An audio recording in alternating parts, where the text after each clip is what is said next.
and welcome. This is Chrisanne. I'm coming at you from Elemental Energies with Chrisanne. If you didn't see my 6 videos that I did a while ago on all the goodies that I bought from a secondhand store from Stamping Up demonstrator who had passed away, they were all donated to this secondhand store, and I was lucky enough to purchase everything. Well, these were in the mix, amongst other things. Check out those 6 videos. I thought I would do a really quick video on how to ink a rubber stamp. Did you know rubber stamps could be re-inked? And they can potentially last forever. This is a Stamping Up classic ink pad. So you press on the words, you loop it over, and there you go. This is the older style ink pad, and it has what I like to say looks like a piece of muslin on the top. And then I have the re-inker. So this is basic brown, this is basic brown. This is dry, like dry. So all you do is you start working in circles. So some of the time I am pressing on the bottle of the refiller, and then I stop pressing and I just kind of twirl it in, and I just keep working my way across the ink pad.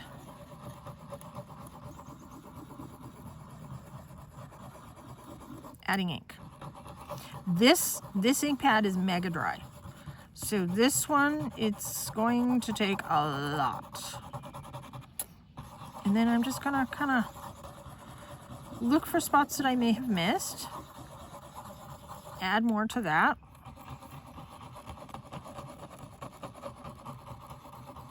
I mean, you can hear how dry it is.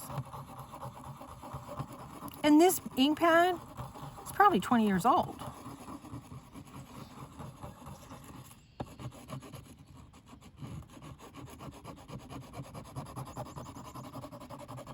There. So I'm not squeezing the ink anymore. Now I'm just, see, when it sits on the top like that, see, it's slower to be absorbed. That's how you know you're doing it right. I am adding a little bit more here down the middle because it looked a little drier. Yeah, see, it's absorbing really quickly. That tells me it's super, super, super dry. See, it is absorbing quick. This area is pretty good. Let's add a little bit more here to this area. And this is a color I really would use a lot. This edge is super dry.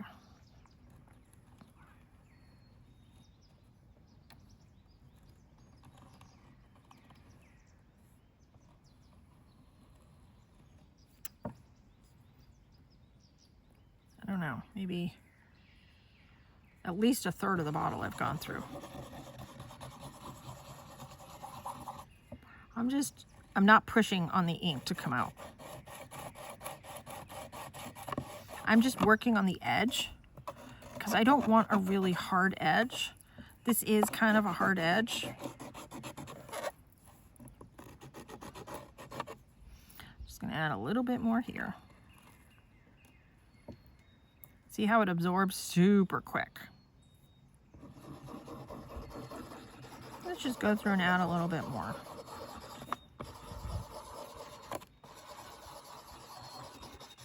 There, and now not pushing, I'm just going in circles. When I tell you this is a bone dry ink pad, I am not exaggerating. There. See, it's taking a little bit longer to sink in here, so that's telling me I have a decent amount right there. Yeah, it's sinking in. This isn't looking as parched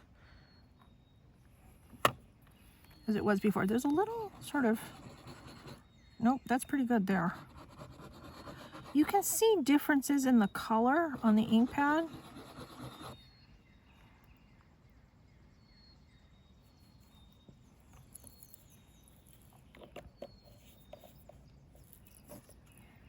All right, now to close it, you press on the words. So this is what the lid looks like now. Come on. Let's do the squish. See if it squishes out. Nope, it didn't squish out. So sometimes you can squish on this and it gets on the lid, and then you can paint from the lid or, you know, whatever. Oh yeah, it's getting there. Yep, there are some there. All right, so let's do the test. Here's my finger. Yep, nice. Let's add that there. Yep, you can see how moist it is now. I gotta wipe my, my finger on my pants. Yeah, it's nice and moist. Looks a little discolored right here compared to the rest. I mean, this is taking a lot of work. That's why I'm doing an entire video on just this one ink pad. I know, crazy. There. There. Now, when you flip it over,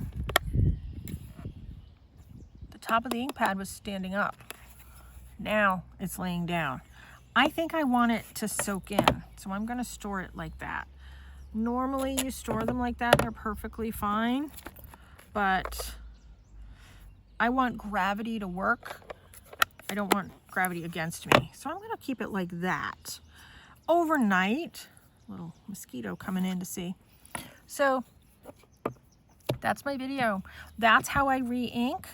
And many times when I am able to, no matter what brand it is, I'm using Stampin' Up! Now, but whether it's Catherine Pooler inks, because I did buy when her inks came out, I bought the first round of her inks came out, I bought her entire line of ink. I wasn't able to afford the entire line of re-inkers, but I remember when I was buying from Stampin' Up!, when I would buy an ink pad, I would buy the re-inker at the same time. So when you can afford to buy the re-inker at the same time as you buy your ink pad, that is how you get a lifetime of use from your rubber stamps. And a lot of times the re-inkers are equal to the price of the actual stamp pad, and you can re-ink this multiple times. So I'm trying to see, hold on, let me see if I can't see how much is left in here. It's more than half, actually. I didn't even use, no, I thought I used a lot. I don't even think I used a quarter of it. That feels pretty full, too. And you saw how much I added to that. So that's my 2 cents worth. I'm not sponsored. I'm not being paid by anybody. This is just my 2 cents worth. I had an ink pad that was dry. I had a re-inker. I wanted to show you how simple it was. It takes a little time. It takes a little patience. I do let it sit overnight before I use it. So I'll come back tomorrow morning. I will check it. If I need to add more ink, I'll add more ink. I have the re-inker. That's what I can use it for. So thanks so much for tuning in. Take care and be free.